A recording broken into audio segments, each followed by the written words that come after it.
The dawn's light will shine again. So long as we have these specious accusations hanging over us, we will struggle to achieve anything. You must go to Ishgard, as Tataru proposed. I will return to Uldar and set things right.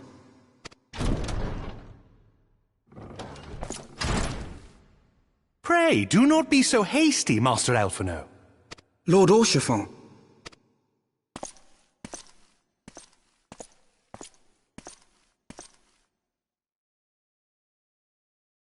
Full well do I understand your desire to clear your names. But now is not the time for drastic action. You yet have allies upon whom you can rely. There is no need to act alone.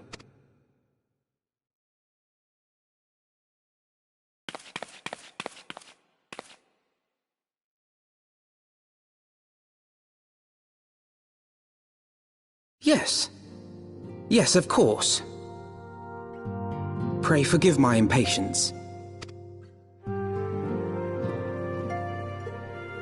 I bring tidings. Count Edmont has decreed that the three of you be taken in as wards of House Fortan.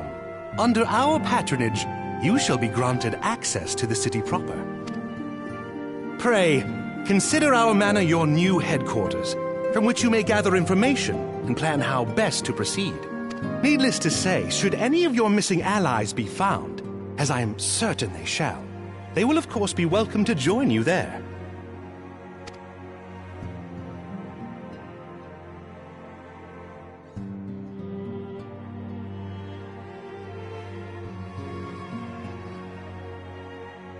You are more than generous, my friend. On behalf of my fellows, I humbly accept your offer of hospitality. The Count is a good man and just. He will treat you with the kindness and respect that a hero and dear friend deserves. To Ishgard, then. There we shall carry on the Scion's legacy. There we shall begin anew. Here, here!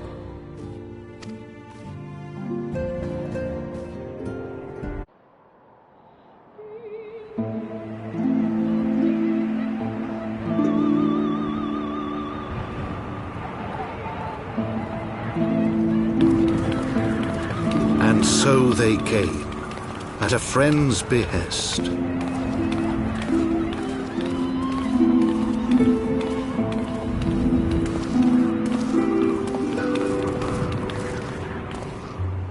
Heroes once celebrated as saviors of Eorzea, brought low through treachery, their names blackened with royal blood. With memories of the lost and dreams of redemption, with hope yet in their hearts, they came.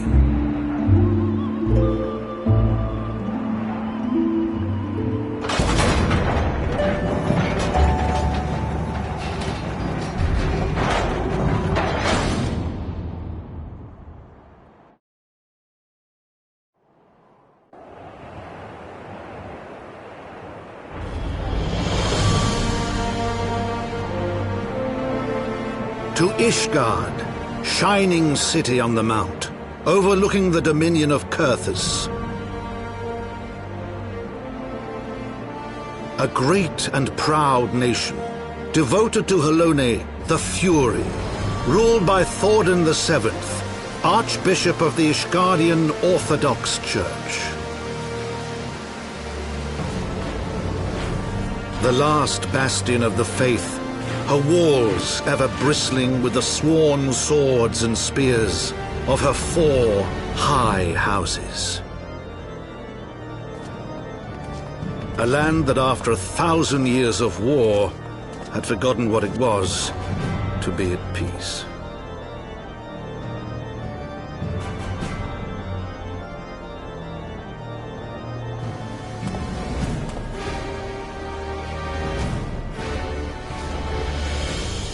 Through gates long closed, the warrior of light and her companions passed, entering at last a city whose history was written in blood.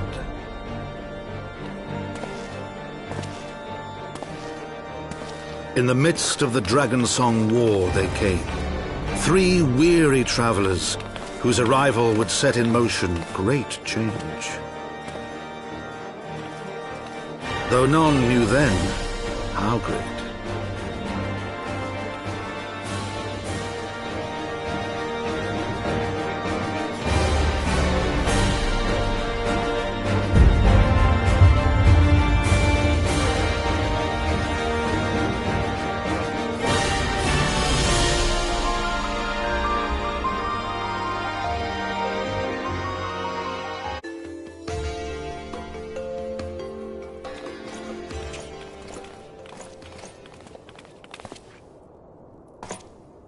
My lord, I have returned with the Scions. I hope your journey was not too taxing.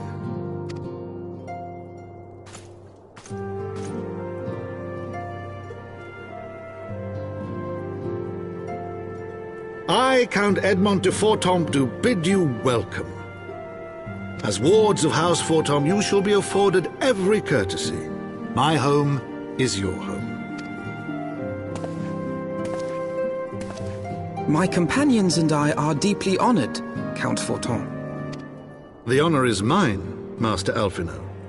Consider it an expression of our gratitude for your service to Ishgard.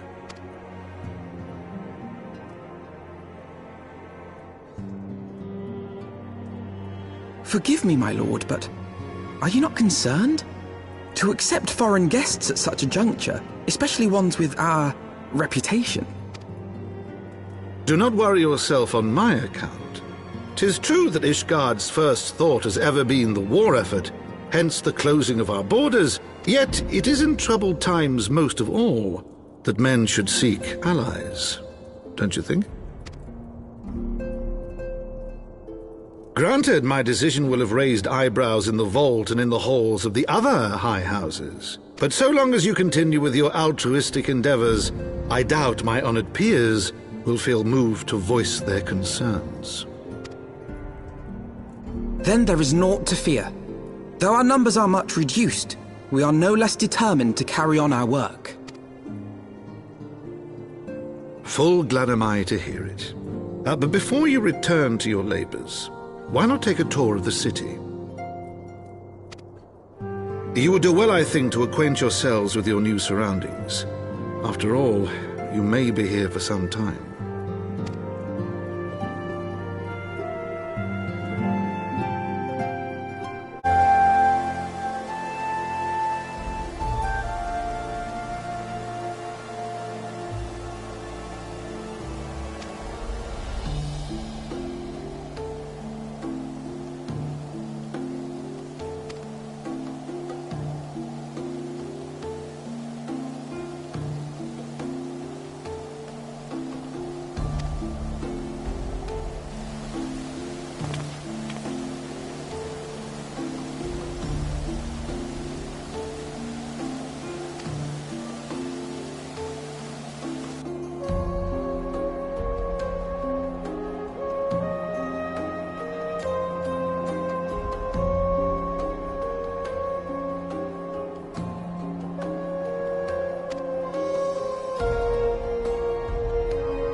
Looking for me, I presume.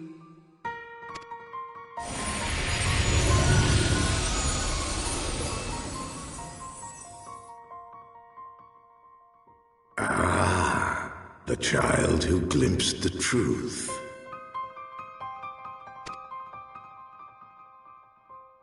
No! It cannot be.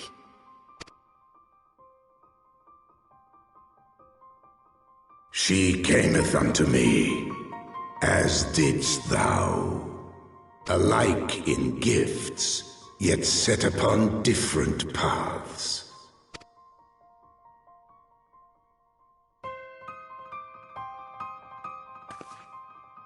He speaks true, warrior of light. Like you, I have been blessed with the echo.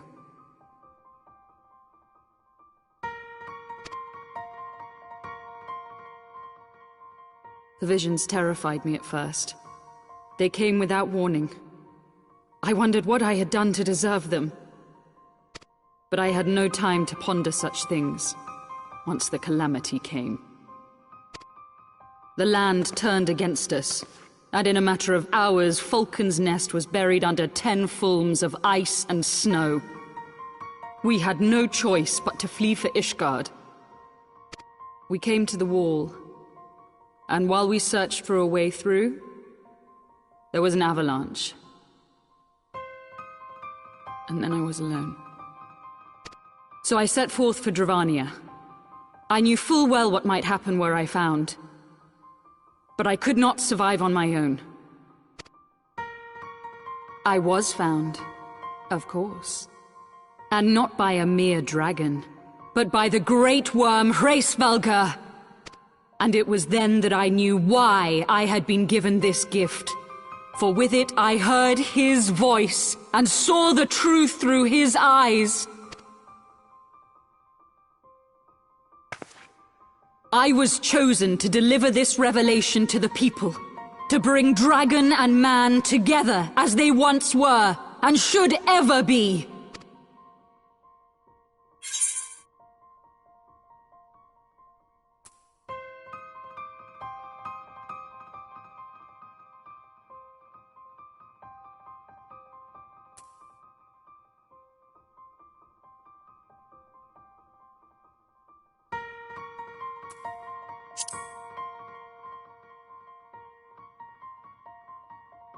It wasn't supposed to be like that.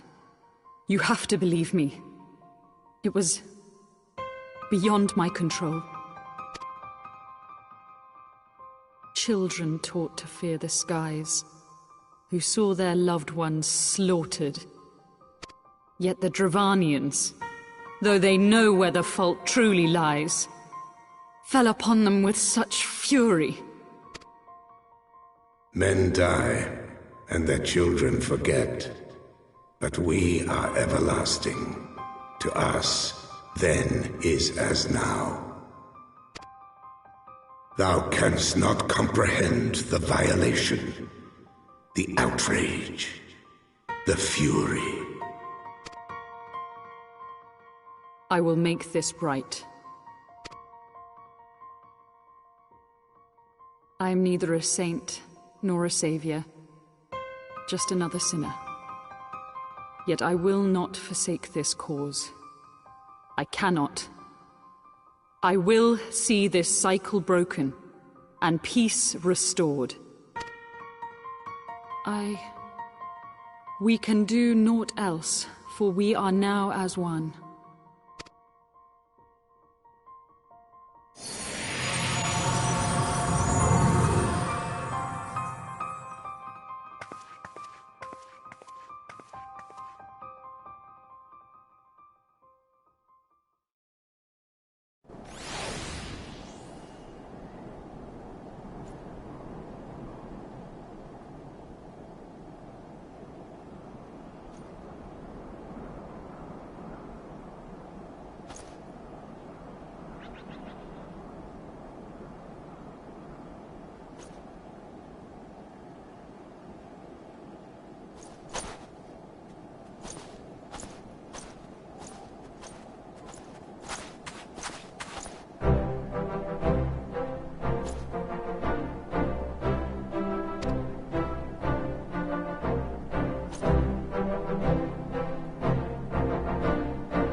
Upon an airship, conceived within the fecund mind of Cid Garland, renegade prodigy of Garlemald, who had come to call Eorzea home.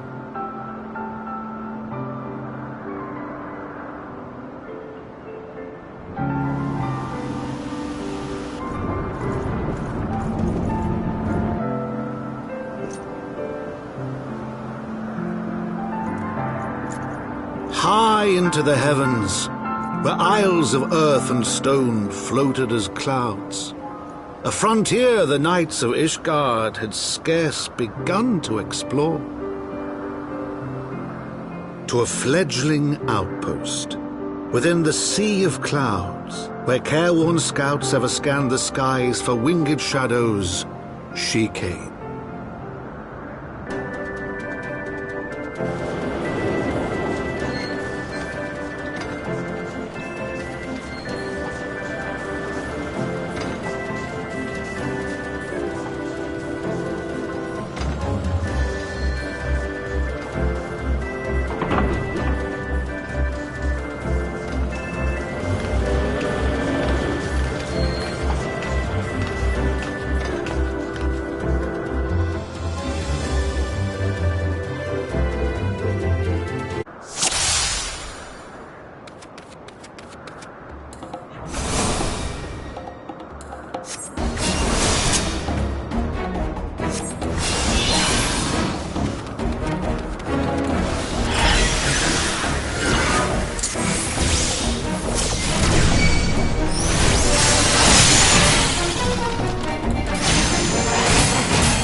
Reinforcements? Anger of Honu, chief of mighty Vundo, roils like blackest storm clouds. Offer netherlings to the white. Cloud sea swells, and he comes.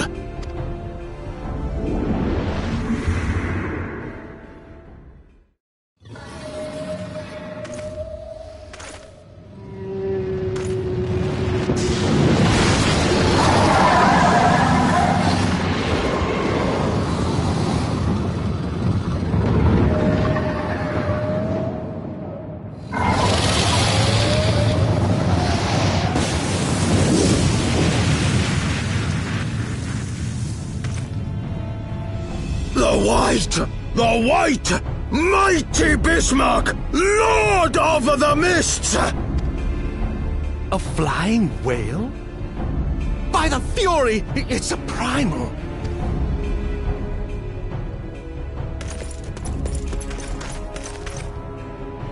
We must away!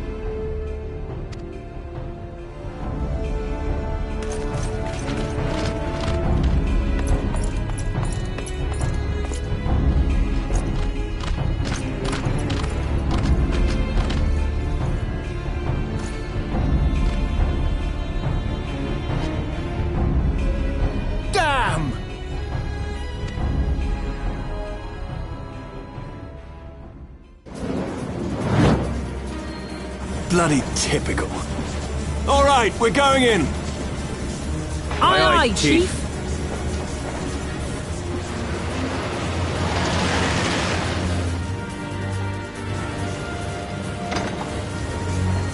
All aboard!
The hero returns. I cannot thank you enough for saving young Imanolane's life. Aye, he told me everything. I've also received letters from both House Zamail and Durandare praising your conduct, and that of House Forton. You've won us much honor, my friend. My lord! What is it? Speak. Pray, forgive the intrusion, my lord, but I bring grave tidings. Master Alphino and Mistress Tataru have been detained on suspicion of fomenting heresy. What? Explain. They were observed entering a tavern in the lower levels on some half-dozen occasions. There, it is claimed, they made a number of inquiries. Inquiries which brought them into contact with certain, elements. 'Twas this which prompted a Knight of the Heavensward to demand that they be questioned. Sir Grinno, my lord. Sir Grinno is a brute. An exceedingly accomplished brute, but a brute nonetheless. Alas, he is also a son of House Zamail.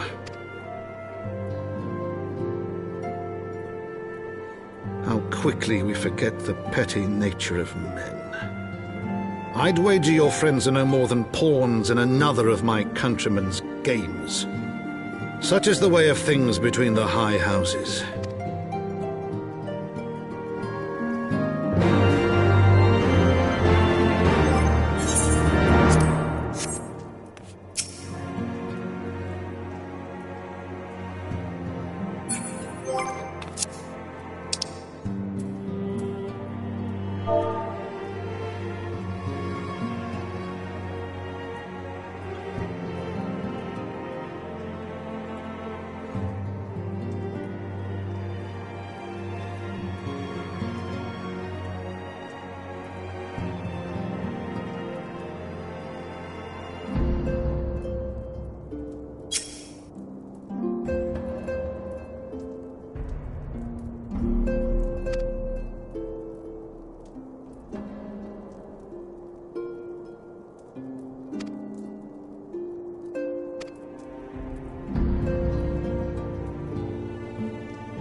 We are gathered here today under the watchful gaze of the Fury to ascertain the guilt of 2 souls in a trial by combat. Petitioners, step forward.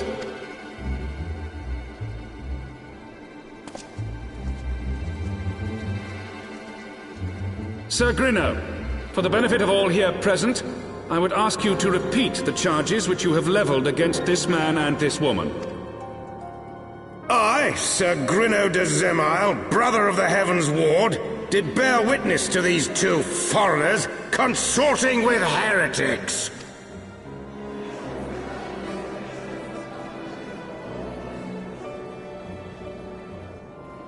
Let the accused step forward.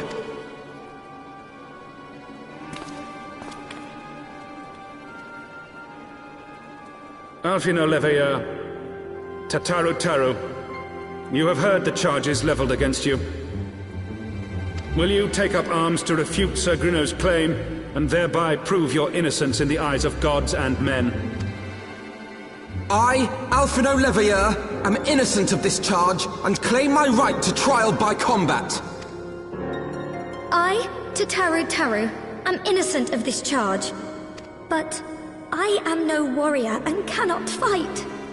So, I claim the right to name a champion.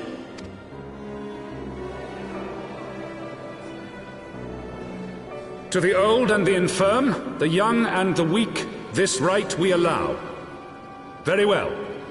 Who will stand for this woman?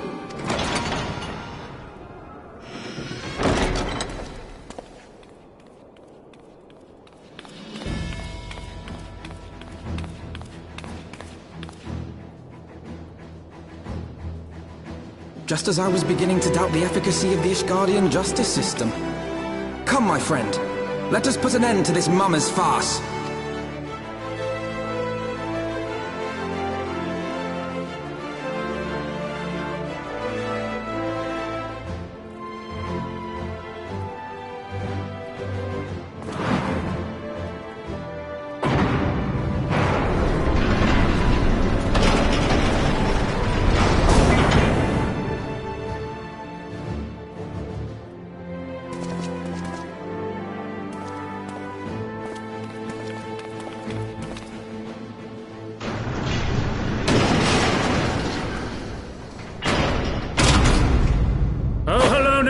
Render unto us your judgment. Raise up the righteous, and cast down the wicked.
Your Eminence, it is my honor to present to you the Warrior of Light.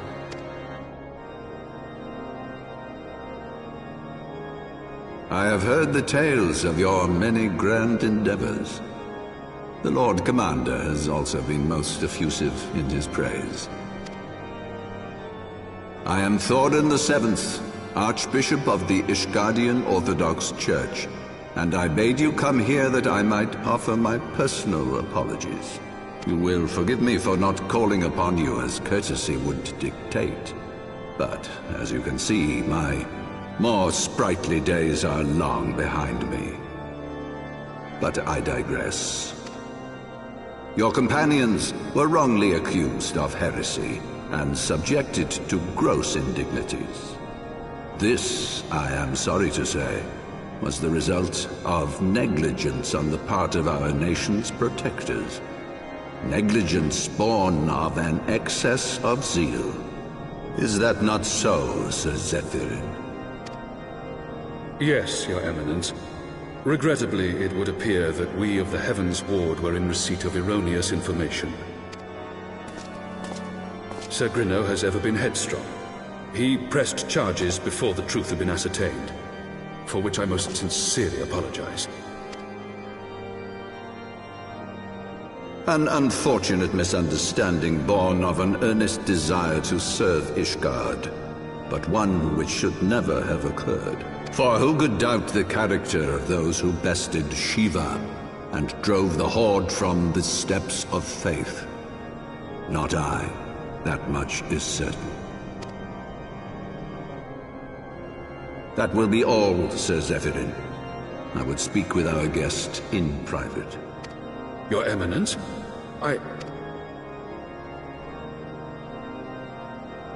As you wish, Your Eminence. That will be all for today.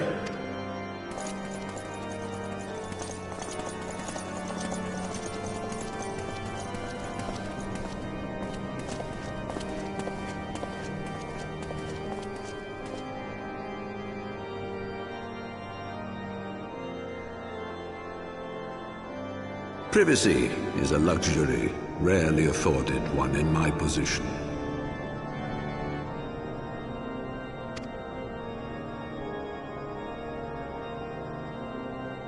Now tell me, young lady, what do you know of the Ascians?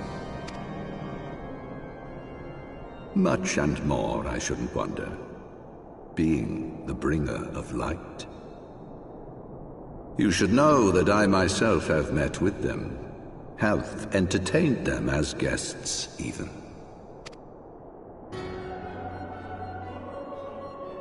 Those harbingers of chaos and strife offered us power, that we might continue our war against the dragons. I have no intention of aiding their cause, of course, nor less of being their puppet.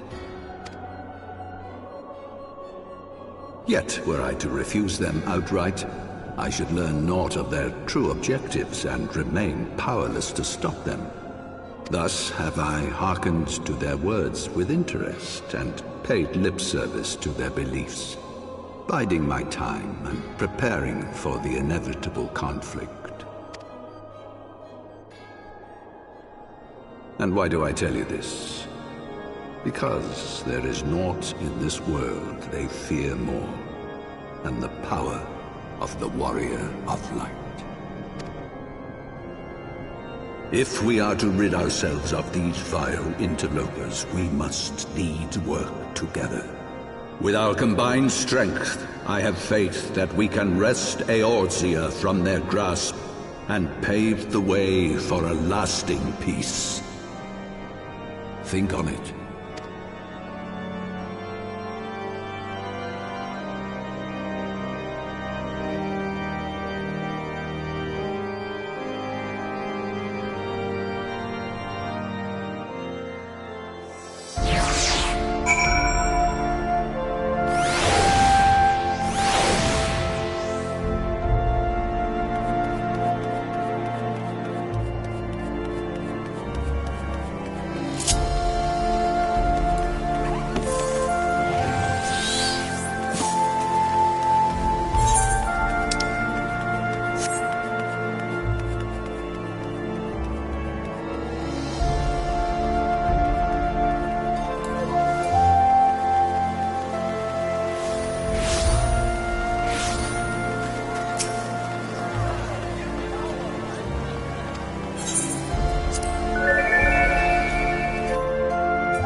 you are.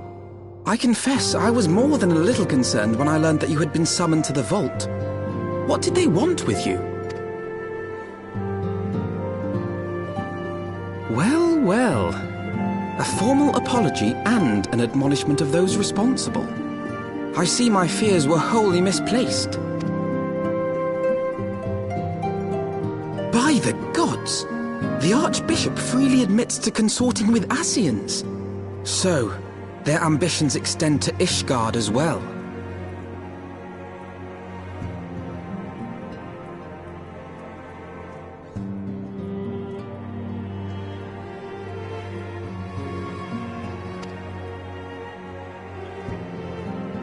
We will have new primals to contend with ere long, of that you may be certain. 'Tis but a matter of time. Yet shorn of the support of our missing allies, what can we realistically hope to achieve? In the midst of all the excitement, I completely forgot to tell you.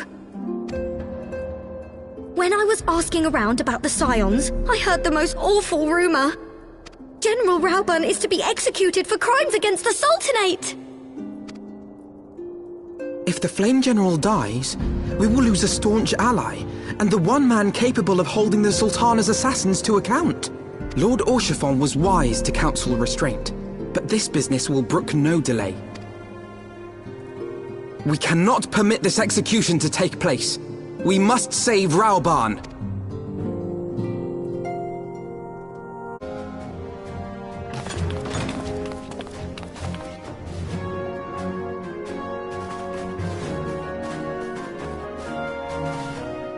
Friends, 'tis good to see you safe and well. I will admit I had not counted on you seeking, let alone finding refuge within the Holy See, but full glad was I to learn that you had. Thankfully, we had allies there who took us under their wing. And theirs was not the only aid we receive, I suspect. When we fled Uldar, we fully expected to become wanted men, known to all and hounded at every turn. Yet that did not come to pass. On the contrary, 'twould seem the charges against us have not been made public. Might we have you to thank for that, Admiral? Sharp as ever, Master Alphino. On Marshal Terrapin's urging, the Elder Seedseer and I demanded that the Syndicate suppress news of the Scion's alleged crimes until such time as irrefutable evidence could be found. Our argument was simple. Lacking proof, to accuse the saviors of the realm of so unlikely a crime would have the people up in arms. In their wisdom, the Syndicate agreed, as you yourself have seen. There is something you should know. Some few days prior to the banquet, the Elder Seedseer and I were summoned for a private audience with the Sultana. There, she revealed her intent to announce her abdication, that she might pave the way for the establishment of an Uldan Republic. What? But such an announcement would have plunged the entire nation into chaos. She was well aware of that. 'Twas for fear of what might ensue that she summoned us. Her Grace wanted the Elder Seedseer and I to lend Rauburn a helping hand, you see? To aid him in preserving the peace during the transition. So, having somehow caught wind of her plan, Lolorito and Teleji plotted the Sultana's assassination in the hope of maintaining the constitutional status quo. But they must have known that her death would sow as much chaos as her abdication. Chaos from which Teleji alone might feasibly stand to profit. Surely Lolorito would never knowingly... Could it be? I dare not hope. The Uldan authorities have yet to announce the Sultana's passing. To allay any suspicion that may arise from Her Grace's absence, they have issued a statement to the effect that she is presently convalescing from illness. Mayhap they're waiting for a fitting moment to break the news, or mayhap they know of some other reason to delay. Something else has been bothering me, Admiral. I was dismayed to learn that General Rauburn is to be executed. Yet upon hearing the news, I could not help but wonder why he had been kept alive for so long. Pray mistake not my meaning. I am, of course, overjoyed that our friend still draws breath, and that he might yet be saved. But if his enemies truly wish to eliminate him, they could have done so immediately. I see no reason for this delay. Aye, you've struck upon an important point, Master Alphino. Following his capture, Raobarn had been held in the Marasaja pit within Uldar. In recent days, however, he has reportedly been moved to an unknown location. Queerly, 'twas not the brass blades who spirited him away either, but a band of soldiers decked in blue. The Crystal Braves. Aye. If I read the winds aright, the arrangement between Lord Lolorito and the Braves has come under strain. At any rate, if we're to rescue Raobarn, we'll have to find him first. And you'll be glad to hear that I have already entrusted the task to those best able to see it done. Our friends of Doma.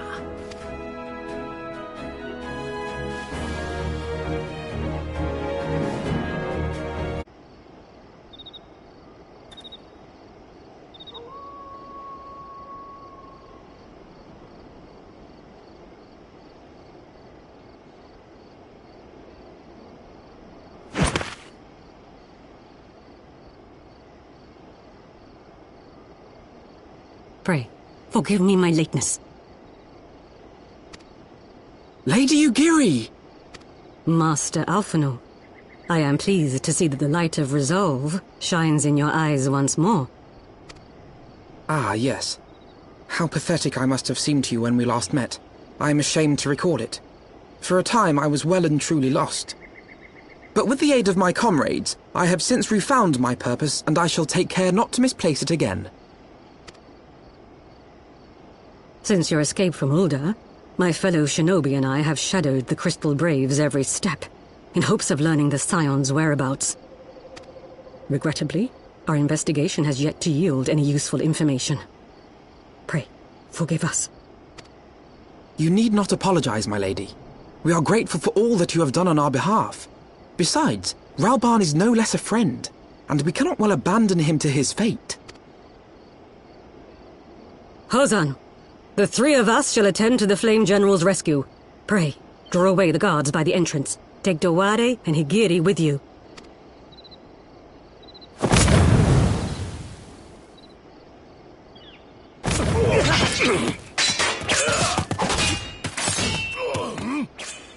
With me!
Away with you!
you limb from limb!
This changes nothing.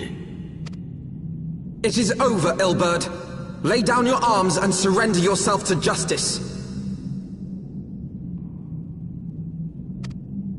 Justice? Justice for what exactly? 'Twas not I who assassinated the Sultana, boy. Ere we debate who is responsible for the assassination, I would ask whether an assassination took place at all. Oh, clever little shite. If you think you fight for justice, lass, you best wake up. The truth is, you fight for whoever bloody well tells you to.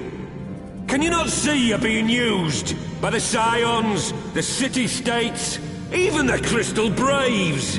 They none of them care a whit what you want, only what you can do for them. And how do I know this? Because I'm the same. A pawn to be used as my masters see fit. All I ever wanted was to liberate my homeland, and I ate dirt to make it happen. But what have I achieved after all these years in servitude? Nothing. Not a bloody thing. If we ourselves are not free to think and to act, how are we ever to reclaim our homeland? Know this. There is nothing I would not give to take back Alamigo. Nothing!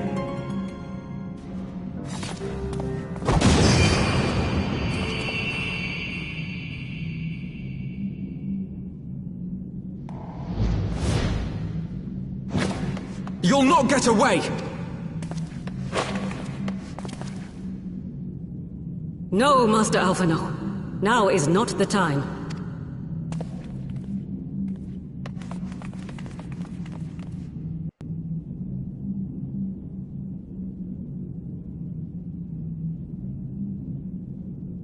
I'm but a cripple and a fool. And still you came for me. I'm in your debt. We are all of us fools of fate, General. But even fools have a part to play.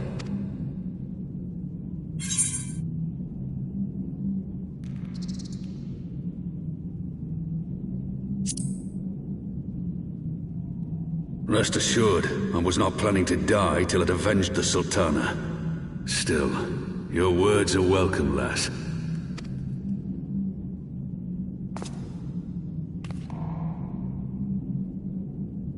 Know this, Ilberd. There is nothing I would not give to see you pay for what you've done. My wealth, my arm, my life. Nothing.